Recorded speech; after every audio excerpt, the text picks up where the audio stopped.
Well, we're going to draw some graphs as promised, starting with the graph of the square root function. So here's the square root function. F of x is the square root of x. When you're graphing functions, ordinarily you're going to make a table of values and then connect the dots and do it carefully. So we want to choose our inputs carefully because I don't want to have to pull my calculator out and evaluate the square root of pictures. I put 1, 2, 3, 4. I could do it, but I want to just do this without having to suffer too much with the calculator and just get a quick graph. And then once we have the points chosen correctly, then we can come up with a smooth curve, and we'll have to be careful what the scale is on the axes once we figure out what the values are. So we need things that are easy to square root. Things that are easy to square root are things that are squares. Okay? Things that are square. So like 0, square root of 0 is 0. We know that though. 1, square root of 1 is 1. Nothing exciting happened so far. But as we keep going down, the things I want to put here are squares. So 2 squared is 4. So square root of 4 is 2. And 3 squared is 9. So the square root of 9, that's going to be 3. So the second column here is all the square roots of the first thing, because that's what the function does. It takes the square root. So I'll just keep putting squares here. 25, wait a minute, 16 is 4 squared. 25 is 5 squared. 36 is 6 squared. Getting carried away now. 49 is 7 squared.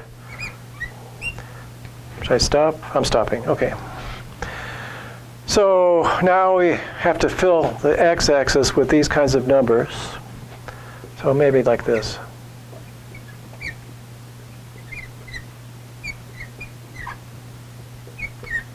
There we go. And then we have to arrange the scale on the vertical axis to accommodate these.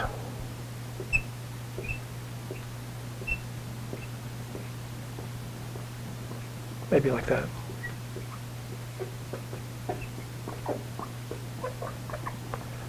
Okay. And then I make some dots. That's supposed to be 1, 0, 4, 2, 9, 3. I guess that's not too bad. 16, 4. 25, 5.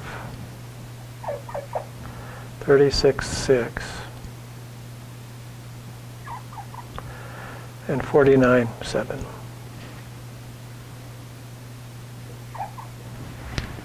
Maybe like that.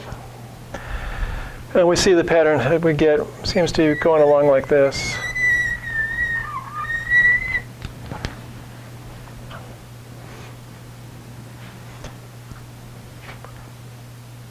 So we should get this nice smooth curve. Those little bumps are just graphing errors on my part. It just takes off in a nice arc like that. And we notice we can't use any values for x less than 0 back here. So the graph never extends in the negative x-axis direction. The domain are all the values you can use for x, all the things you can take square root of. So that's 0 as far as you want to go, like that. And then once I see that, it looks like the range, which would be the y values, this will keep rising indefinitely. So we get the same thing for the y values, 0 out to infinity, like that.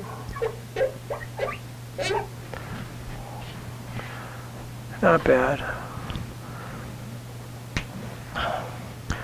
So I made a table. I chose my x's so I could easily find the square roots. And then I should arrange the axes to contain the values. The scale's often not the same on the two axes. I've also watched that I never can use a negative x. I never get a negative y because this is the principal square root. It's always non-negative. And you can't take the square root of a negative number. That forces us to stay in this quadrant. And then once we had the scales created, we made dots corresponding to those points. And then connect them up. That's the graph.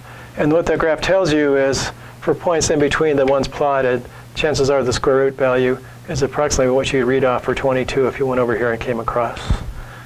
So 16 was 4, 22 is going to be like 4.5. When it was 5, no, 25 was 5, so maybe closer to 5. And there you have it. I guess we have some more graphing coming. I'll be with you in a minute with, I bet you it's the cube root function. What do you think?